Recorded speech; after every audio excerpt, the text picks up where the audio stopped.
प्यारे सज्जनों, धन धन सतगुरु तेरे ही आसरा। आज हम चर्चा करते हैं कि कौन गुरु है और कौन चेला है। क्या ये चलता फिरता शरीर ही क्या गुरु है और चलता फिरता ये शरीर है यही चेला है। तो संत पंथ के अनुसार इसकी संक्षिप्त व्याख्या पर हम चर्चा करेंगे। एक डाल दो पंछी बैठा, कौन गुरु और कौन चेला। गुरु की करनी गुरु भरेगा, चेला की करनी चेला। रेशा दो भाई, हंस जा उड़ जा अकेला।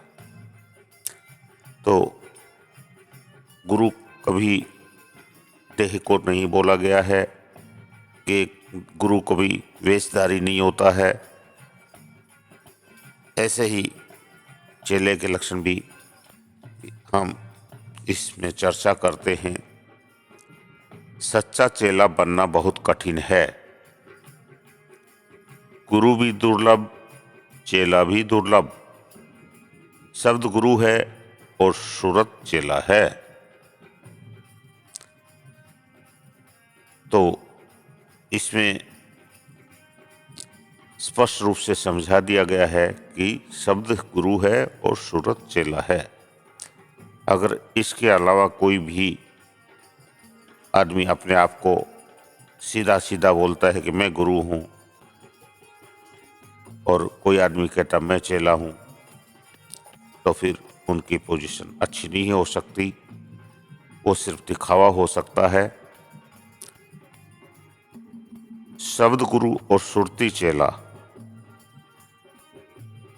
अगर ये नहीं है तो फिर क्या होगा? अंधा गुरु और अंधा चेला, फिर नरकों में धकम धकेला। जिसमें शब्द विराजमान है वह गुरु है और जिसमें सूरत निकलती है वह चेला है। दया मेहर से, उस मालिक की दया मेहर से, कुदरती कशिश से यह मेल मिलेगा। आदमी जबरदस्ती नहीं कर सकता। उपाय नहीं है अब कोई, यानी बिना उस मालिक की मौज का कोई उपाय और जतन और तकदीर नहीं है। उसकी दया मेहर बनती है, नसीब जागते हैं तो ही यह मुश्किल, ये तो ही संभव है। इसलिए इसको दुर्लभ कहा गया है। ऐसा गुरु भी दुर्लभ है और ऐसा चेला भी दुर्लभ है। और ऐसा संजोग उसकी दया मेहर, उसकी मौज से ही मिलता है। जबरदस्ती प्रोपगंडा करके, अपना प्रचार कर करके, वेश धारण कर करके, लंबे चौटे बढ़ा करके, तिलक लगा करके या किसी तरह के रंग बिरंगे कपड़े पहनने से ये संभव नहीं हो सकता। वो तो वेशधारी या अपना प्रचार और प्रोपगंडा कर करके अपने आप की पूजा करवाने वाला, और ऐसे ही शिष्य की हालत होती है। गुरु तो दुर्लभ है ही, क्योंकि सत देश का भेदी भी होना चाहिए, शब्द भेदी भी होना चाहिए, और उसी का नाम पूरा गुरु है। लोगों को इकट्ठा कर लिया, मकान बना लिए, अच्छी गाड़ियां आगे पीछे लाइन लगा ली, और भीड़ इकट्ठी होने मात्र से ही वो गुरु और वो जो आने वाली भीड़ है वो सब चेले नहीं हो सकते। वो तो एक लकीर पीटना ही है, कुछ पा नहीं सकते, कुछ पाप के भागीदारी जरूर हो जाएंगे। इसीलिए तो उस गुरु को भी अंधा बोला गया है। अंधा गुरु और अंधा चेला, फिर नरकों में धकम धकेला। यानी दोनों का ही बेड़ा गर्क हो जाता है। मगर चेला भी दुर्लभ है जिसको पिंड देश और ब्रह्मांड देश सब त्याग कर और छोड़कर निर्भय चेतन देश में पहुंचकर सच्चे मालिक के दर्शन करने की तड़फ और बेकली और विरह जागी होगी। ऐसा कोई हजारों और लाखों में एक निकलेगा। इसलिए ऐसे चेले को भी दुर्लभ कहा गया है। ऐसे गुरु और चेले का संयोग उस मौज, उस दया मेहर से ही मिलेगा और अंदरूनी कशिश उसको खींच कर लाएगी। जब उसका नसीब जागेगा तो अंदरूनी कशिश उसको खींच के लाएगी। बिना भाग्य ये संभव नहीं हो सकता। नहीं कि प्रोपगंडा और दिखावा करके और प्रचार करके अपने आप को दुनियादारी में साबित करने से।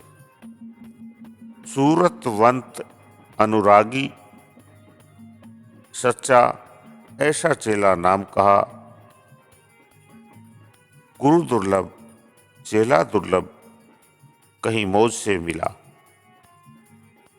तो सज्जनों, आज की इस दुनिया की चकाचौंध में जगह जगह जहाँ भी हाथ रखें, जहाँ भी कदम रखें, गुरु ज़्यादा हैं, चेले थोड़े हैं।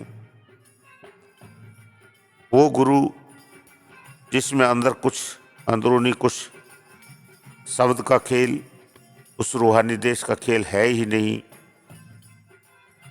लोगों को भ्रमित करके, और ये भोले भाले जीव जो अपने आप को चेला साबित करने के लिए कि हम तो तेरे आशिक हैं, दोनों का कल्याण हो नहीं सकता।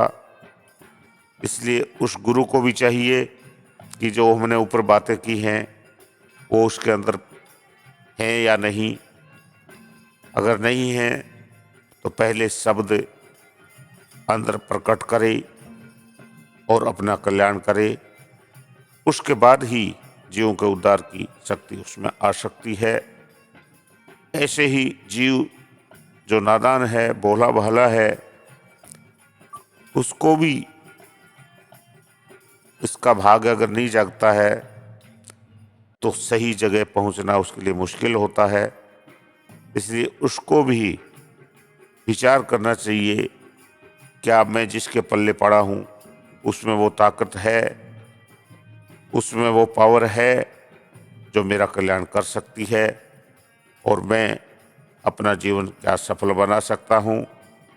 नहीं तो फिर वो ही बात, गुरु धारण करना से नहीं होता, गुरु पूर्ण भी होना चाहिए शिष्य की तरफ, और उसका कल्याण तभी हो सकता है।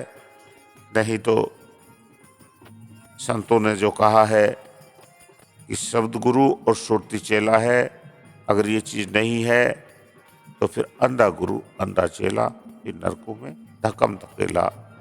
धन धन सतगुरु तेरा ही आसरा।